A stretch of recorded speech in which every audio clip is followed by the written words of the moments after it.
வேலை. ஏங்க அந்த ஃபேன் கொஞ்சம் போடுங்க. ஃபேன் போட்டுதான் மகா இருக்கு. போட்டே இந்த லட்சணமா. சரி ஏசி கொஞ்சம் போடுங்க. அதான் ஃபேன் ஓடுதுல, அப்புறம் எதுக்கு ஏசி?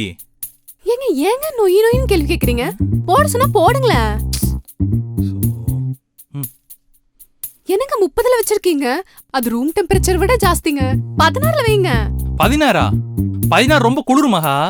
எனக்கு இப்ப ரூம் ஃபுல்லா சில்லுன்னு இருக்கணும். இல்லன்னா ஸ்விட்சர்லாந்து கூட்டி போங்க. இல்ல வைக்கிறேன். அப்படி இந்த பேப்பர் எடுத்து வச்சிருங்க. எனக்காக அது கூட பண்ண மாட்டீங்களா? பண்றேன். ஏங்க நில்லுங்க. எங்க போறீங்க? மோட்டார் சுவிட்ச் ஆஃப் பண்ண போறோமா? டேங்க்ல தண்ணி வழிஞ்சு போயிட்டு இருக்கு. வழியட்டுங்க. வழிஞ்சு மாடி பூரா நிறையட்டும். அப்பதான் வீடே குளுகுளுன்னு இருக்கும். அவ்வளவு தண்ணி வெளிய விடுறதா? ஆமாங்க. அப்பதானே வீடே சிலுசிலுன்னு இருக்கும். போங்க நீங்க. சரி. இன்னைக்கு இந்த எல்லா சுருக்கம் போற மாதிரி எப்படி தேய்க்கிற மட்டும் பாரு. இந்தாங்க இதெல்லாம் அயன் பண்ணி கொடுங்க. என்ன மகா? 2 நாளைக்கு முன்னாடி தானே துவைச்சு அயன் பண்ணி மடிச்சு வச்சிருக்கேன். ஏங்க அன்னைக்கு அயன் பண்ணதெல்லாம் ஆறி போயிடுச்சுங்க. இப்ப அயன் பண்ணி தாங்க, நான் சுட சுட போட்டு போகணும். சரியா? ஓகே.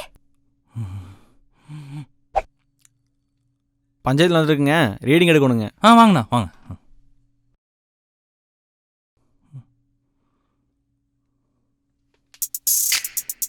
ஏனுங்க ஒரு வீடு தானுங்களா? ஒரு வீடு தாங்கண்ணா. திட்டுறாரு. சரிங்கண்ணா கட்டிடுறேண்ணா. மகா கரண்ட் பில் பாருமா, 10,000 வந்திருக்கு. 10,000? ஆமாமா. ஐயோ இவர் வேற நம்ம மேல பிள்ளைய போடுவாரு. உங்களால கரண்ட் பில் ஏறிச்சு. என்னாலயா? ஆமா. என்னால எப்படி ஆச்சு? அங்க பாருங்க. ஆமா, போனை சார்ஜ் போட்டுட்டு ஆஃப் பண்ணாமே வந்திருக்கீங்க. அதனால தான் 10,000 ரூபாய் பில் ஏறி இருக்குது. ஓஹோ, அந்த ஒரு சுவிட்ச் போட்டனால தான் 10,000 கரண்ட் பில் வந்திருக்கு. ஆமா. ஓ, நீ அயன் பண்ணனால ஏசி போட்டனால கரண்ட் பில் ஏறல. இல்ல. என்னைக்கு தாண்டி பொண்டாட்டிகளா சஜத்தை போத்துக்கிறீங்க? எல்லா பழியும் புருஷ மேலேயே போடுறது. சரி போய் கட்டுங்க.